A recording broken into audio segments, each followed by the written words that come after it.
بسم اللہ. عاقل بھائی، یہ سوال آپ سے کرنا تھا کہ قبر کے بارے میں، جو کسی بندے کو جب انتقال ہو جاتا ہے تو قبر کے اندر اسے دفن کیا جاتا ہے، اور دفن کرنے کے بعد جیسے ہی ہٹتے ہیں تو ان کی نکیر کو بتایا گیا ہے کہ ان کے جوتوں کی آوازیں جو سنتا ہے بندہ اور اٹھتا ہے اور اس سے بات ہوتی ہے. تو اس سے 3 سوال کیے جاتے ہیں کہ تمہارا رب کون ہے، اور نبی صلی اللہ علیہ وسلم کو دکھایا جاتا ہے یہ کون ہیں تمہارے، اور تیسرے یہ کہ تمہارا مطلب کس دین پر تھے تم. تو تمہارا رب تو رب ہو گیا، جواب دے دیا. دین نبی صلی اللہ علیہ وسلم کو دکھایا جاتا ہے کہ یہ کون ہے، یہ ہمارے نبی صلی اللہ علیہ وسلم ہیں. اور تیسرے کہ یہ تم کس دین پہ تھے تو اسلام ہو گیا. چوتھا یہ شرط ہے میرے خیال سے کہ تمہیں یہ کیسے معلوم ہوا کہ یہ نبی ہیں. تو چوتھا سے یہ ہو کہ ہمیں قرآن مجید ہم نے پڑھا، قرآن مجید کے اندر تھا اور اسی پر ہمیں ایمان ہے. تو ذرا سے اس کی وضاحت کر دیجیے گا، بڑی مہربانی ہوگی. کچھ لوگوں نے پوچھا تو ہم نے کہا 3 ہوتے ہیں، تو کہنے لگے 4 ہوتے ہیں. تو ہم نے کہا ہم پوچھ کے بتاتے ہیں. تو جیسا ہو اس کا جواب دیجیے گا، بڑی مہربانی ہوگی. جزاک اللہ خیر. السلام علیکم. وعلیکم السلام ورحمۃ اللہ وبرکاتہ. عبید صاحب ہیں لکھنؤ سے، ہمارے سمدھی بھی ہیں، طلال کے نانا ہیں، طلال تہانی اور تعمیر کے نانا ہیں. اللہ تعالیٰ صحت اور عافیت سے رکھے اور اللہ رب العالمین خوشیوں سے مالا مال فرمائے. اس سلسلے میں ابو داؤد کی وہ روایت ہے، حدیث نمبر 4753، جس میں اس کی تفصیل بیان کی گئی ہے. میں آپ کی خدمت میں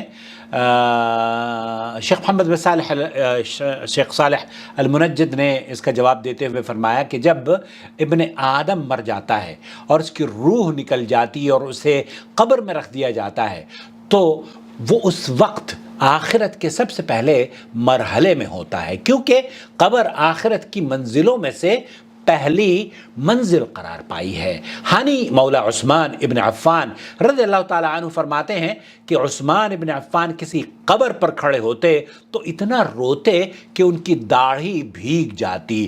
تو انہیں کہا جاتا کہ آپ جنت اور جہنم کے ذکر سے نہیں روتے اور اس سے روتے ہیں. تو وہ فرمایا کرتے تھے نبی کریم صلی اللہ علیہ وسلم کا فرمان ہے کہ قبر آخرت کی منازل میں سے پہلی منزل ہے، جو اس سے نجات پا گیا اس کے لیے باقی منازل اس کے لیے آسان ہیں، اور اگر اس سے نہ بچ سکا تو اس کے بعد والی اس سے بھی سخت منزلیں وہ فیس کرنے والا ہے.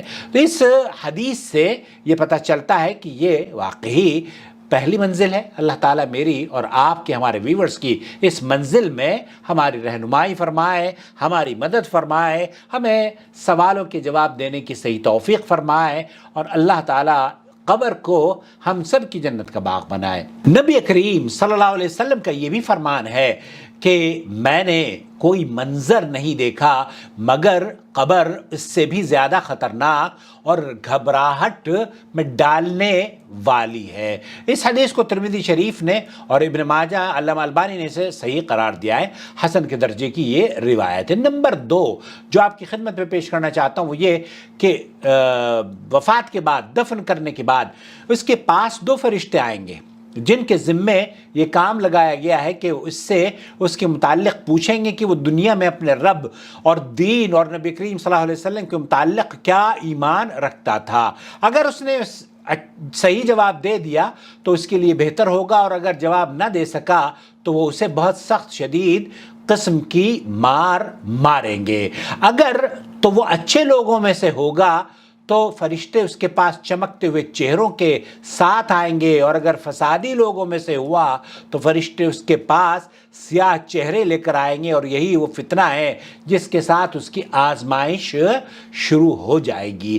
حضرت عائشہ رضی اللہ تعالیٰ عنہا نبی کریم صلی اللہ علیہ وسلم یہ کہا کرتے تھے، یہ بیان کرتی ہیں کہ اللہ کے رسول صلی اللہ علیہ وسلم یہ فرمایا کرتے تھے کہ اللہ میں سستی اور بڑھاپے سے تیری پناہ میں آتا ہوں اور قرض اور گناہ سے تیری پناہ پکڑتا ہوں. اے اللہ میں عذاب قبر اور آگ کے عذاب سے تیری پناہ میں آتا ہوں، اور قبر کے فتنے اور عذاب قبر سے آپ کی پناہ میں آتا ہوں، اور فقراء اور اغنیاء جو امیر ہیں ان کی شریر فتنے سے میں تیرے پناہ میں آتا ہوں، اور مسیح الدجال کے فتنے سے تیری پناہ میں آتا ہوں، تیری پناہ پکڑتا ہوں۔ اے اللہ میرے گناہوں کو پانی اور برف اور اولوں سے دھو ڈال، اور میرے دل کو گناہوں سے ایسے پاک فرما دے جس طرح سفید کپڑا میل کچیل سے پاک صاف کر دیا جاتا ہے، اور میرے گناہوں کے درمیان اس طرح دوری پیدا کر دے جس طرح تو نے مشرق اور مغرب کے درمیان دوری پیدا کی ہوئی ہے۔ اس حدیث کو امام بخاری نے حدیث نمبر 6014 پر نقل کیا ہے۔ حافظ ابن حجر رحمۃ اللہ علیہ نبی کریم صلی اللہ علیہ وسلم کا یہ فرمان اور فتنہ قبر سے یہ دونوں فرشتوں کا سوال، مبارک پوری رحمۃ اللہ علیہ نے بھی یہ بیان فرمایا ہے، جو صاحب تحفۃ الاحوذی ہیں، کہ فرشتوں کو جواب دینے میں حیرانی پڑتی ہے، وہ فتنوں میں آزمائشوں میں مبتلا ہو جاتا ہے اگر وہ نیک انسان نہ ہو۔ نمبر 3، اب رہا وہ کہ سوال کیا ہے جو کہ فرشتے پوچھیں گے، تو مندرجہ ذیل حدیث میں اس کا بیان تفصیل سے نقل کیا گیا ہے۔ برا رضی اللہ تعالیٰ عنہ بیان فرماتے ہیں کہ نبی کریم صلی اللہ علیہ وسلم کے ساتھ ایک انصاری صحابی کے جنازے میں شرکت کے لیے ہم گئے، تو جب ہم قبر کے پاس پہنچے تو ابھی قبر کھودی نہیں گئی، تو نبی کریم صلی اللہ علیہ وسلم بیٹھ گئے، اور آپ کے ساتھ ہم بھی ان کے ارد گرد اس طرح بیٹھ گئے ہمارے سروں پر گویا کہ پرندے منڈلا رہے ہوں، اور نبی کریم صلی اللہ علیہ وسلم کے ہاتھ میں ایک لکڑی بھی تھی جس سے وہ زمین کو کورید رہے تھے، تو انہوں نے اپنے سر کو اٹھایا اور فرمانے لگے، اور 2 یا 3 دفعہ آپ نے یہ کہا، عذاب قبر سے اللہ تعالیٰ کی پناہ طلب کرو۔ پھر فرمانے لگے، جب مومن شخص دنیا سے رخصت ہو کر آخرت کی طرف جاتا ہے تو آسمان سے روشن چہروں والے فرشتے اس کے پاس آتے ہیں، گویا ان کے چہرے سورج ہوں، چمکتے ہوتے ہیں، تو اس کے پاس حد نظر تک بیٹھ جاتے ہیں۔ اس کے پاس جنت کے کفنوں میں سے کفن اور جنت کے خوشبوؤں میں سے ایک خوشبو ہوتی ہے، تو وہ فرشتے جنت کا کفن اور خوشبو جنت کے لے کر آتے ہیں، تو موت کا فرشتہ آ کر اس کے پاس بیٹھ جاتا ہے اور اس سے کہتا ہے کہ اے اچھی اور نیک روح، اپنے رب کی مغفرت اور بخشش اور رضا کی طرف نکل چل، تو وہ اس طرح بہک نکلتی ہے جس طرح مشکیزے کے منہ سے قطرہ بہتا ہے، تو جب اسے پکڑتے ہیں تو اسے لمحے بھر میں بھی اپنے ہاتھوں میں نہیں رکھتے، اور فوراً اسے اس کفن اور خوشبو میں کر لیتے ہیں جو کہ جنت سے لائے ہوئے ہوتے ہیں۔ اللہ مجھے اور آپ کو اس کفن کا مستحق بنائے، اور اپنے فضل و کرم سے اس کفن کو اور اس خوشبو کو ہمیں بھی اللہ عطا فرمائے ہمارے مرنے کے بعد۔ تو اسے ایسی کستوری کی خوشبو آنی شروع ہو جاتی ہے جو کہ زمین پر سب سے اچھی پائی جاتی ہو، تو اسے لے کر اوپر چلے جاتے ہیں، اور جس فرشتے کے پاس سے بھی یہ فرشتے گزرتے ہیں وہ کہتا ہے کہ یہ کس کی اتنی اچھی روح ہے، تو انہیں جواب میں وہ نام بتایا جاتا ہے جس دنیا میں وہ سب سے اچھے نام کے ساتھ پکارا جاتا تھا کہ فلاں ابن فلان ہے، محمد عاقل ابن یوسف ہے، حتیٰ کہ اسے آسمان دنیا پر لے جاتے ہیں تو اسے کھلوایا جاتا ہے، تو کھول دیا جاتا ہے، تو ہر آسمان پر اس کا استقبال کرنے والے دوسرے آسمان تک لے جاتے ہیں، حتیٰ کہ وہ 7ویں آسمان تک لے جاتا ہے۔ نبی کریم صلی اللہ علیہ وسلم نے فرمایا تو اللہ تعالیٰ فرماتے ہیں، میرے بندے کی کتاب 7ویں آسمان میں علیین کے اندر لکھ دو اور اسے زمین کی طرف واپس لے جاؤ۔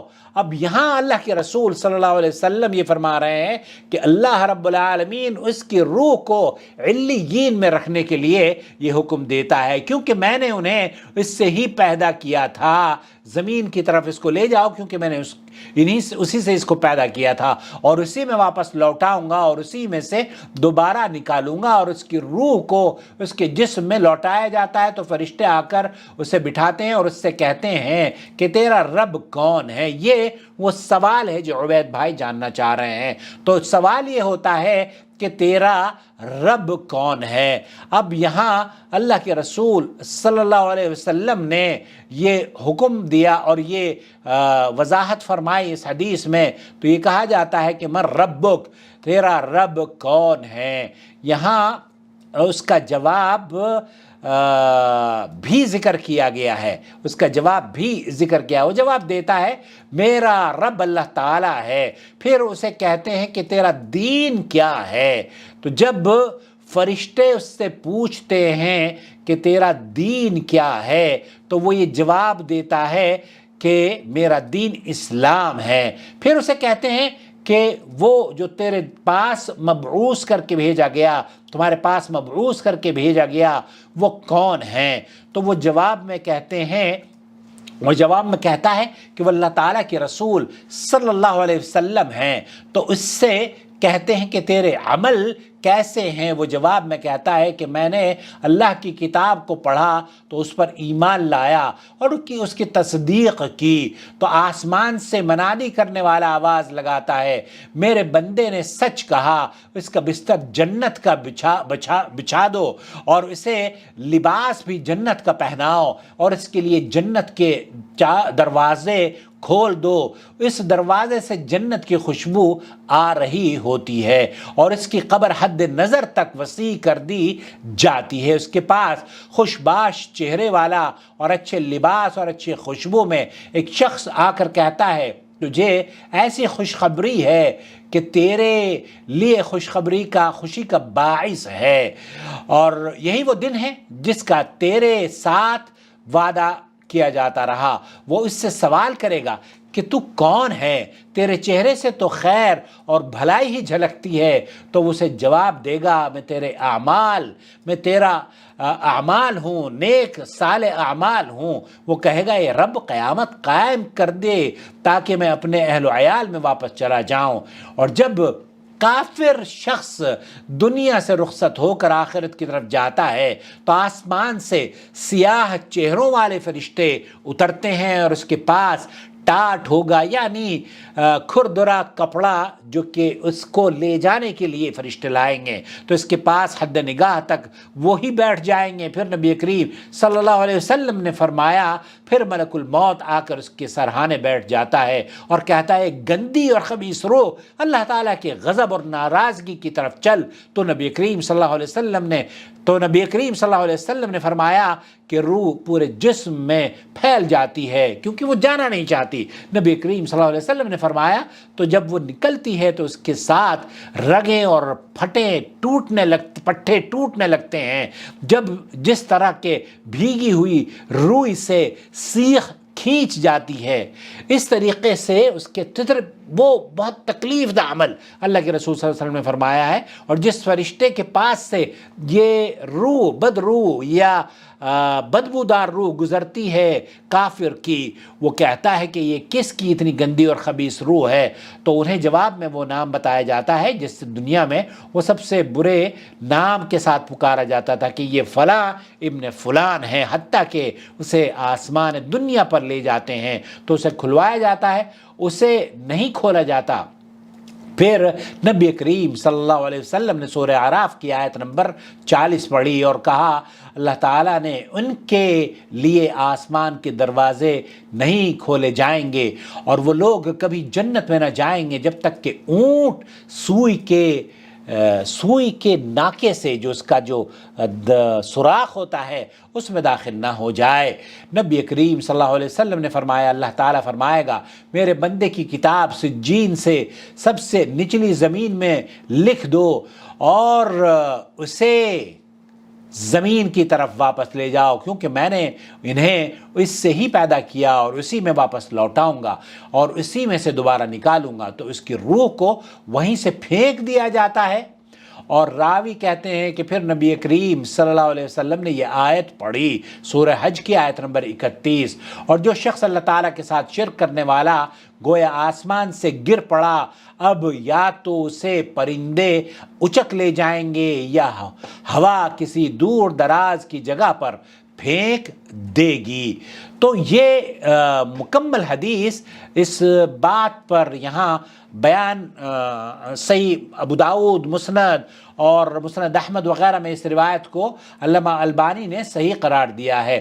تو اللہ کے رسول صلی اللہ علیہ وسلم نے اس حدیث میں جو بیان فرمایا ہے وہ یہ کہ 2 فرشتے آتے ہیں، انہوں نے کہا کہ اس کی روح کو اس کے جسم میں لوٹایا جاتا ہے، تو فرشتے آ کر اسے بٹھاتے ہیں اور اسے کہتے ہیں کہ تیرا رب کون ہے؟ وہ جواب دیتا ہے۔ جب کافر سے پوچھا جاتا ہے تو یہ جواب دیتا ہے ہائے ہائے مجھے تو علم نہیں۔ پھر اسے کہتا ہے کہ تیرا دین کون ہے؟ تو وہ جواب دیتا ہے ہائے ہائے مجھے تو اس بات کا بھی علم نہیں۔ تو آسمان سے منادی کرنے والا آواز لگاتا ہے اس کے لیے جہنم کا بستر دو، اسے جہنم کا ہی لباس پہنا دو اور جہنم کی طرف دروازہ کھول دو۔ تو انہوں نے کہا کہ اس دروازے سے جہنم کی گرمی اور لو جو گرم ہوائیں ہیں وہ آئے گی اور اس کی قبر کو تنگ کر دیا جائے گا، اس کی پسلیاں ایک دوسرے سے مل جائیں گی اور اس کے پاس برے چہرے اور قبیح شکل اور گندے اور برے کپڑوں سے پہنے اور اس سے بری بدبو آ رہی ہوگی۔ آ کر ایک شخص اس کو کہے گا تو ایسی خبر سن جسے تو برا محسوس کرے گا، یہی وہ دن ہے جس کا تیرے ساتھ وعدہ کیا جا رہا تھا۔ وہ اس سے سوال کرے گا تو کون ہے؟ تیرے چہرے سے برائی اور شر جھلک رہی ہے۔ تو اسے جواب دیا جائے گا کہ میں تیرے برے اور خبیث اعمال ہوں۔ تو وہ آدمی کہے گا کہ اے رب قیامت کب قائم ہوگی؟ کب قیامت قائم نہ کر، قیامت نہ قائم کر، کیونکہ اس کو خوف اور ڈر ہو رہا ہوگا۔ اس حدیث کو علامہ البانی نے صحیح قرار دیا ہے۔ تو صحیح بات یہ ہے کہ قبر میں فرشتے میت سے توحید اور عقیدے کے علاوہ کچھ نہیں پوچھیں گے، اور یہ واضح اور ظاہر ہے۔ واللہ تعالی عالم، صلی اللہ علیہ نبینا محمد وعلی آلہ وصحبہ اجمعین۔ تو میرے خیال سے آپ یہی جاننا چاہ رہے تھے۔ اللہ کے رسول صلی اللہ علیہ وسلم کی مفصل حدیث آپ کی خدمت میں پیش کی ہے، اس امید پر کہ آپ اسے دیکھنے کے بعد دوسروں کے ساتھ شیئر بھی کریں گے، اور اپنا خیال رکھیں۔ السلام علیکم ورحمۃ اللہ وبرکاتہ۔ وما أرسلنا من قبلك إلا رجالا نوحي إليهم فاسألوا أهل الذكر إن كنتم لا تعلمون بالبينات والزبر وأنزلنا إليك الذكر لتبين للناس ما نزل إليهم ولعلهم يتفكرون أفأمن الذين مكروا السيئات أن يخسف الله بهم الأرض أو يأتيهم العذاب من حيث لا يشعرون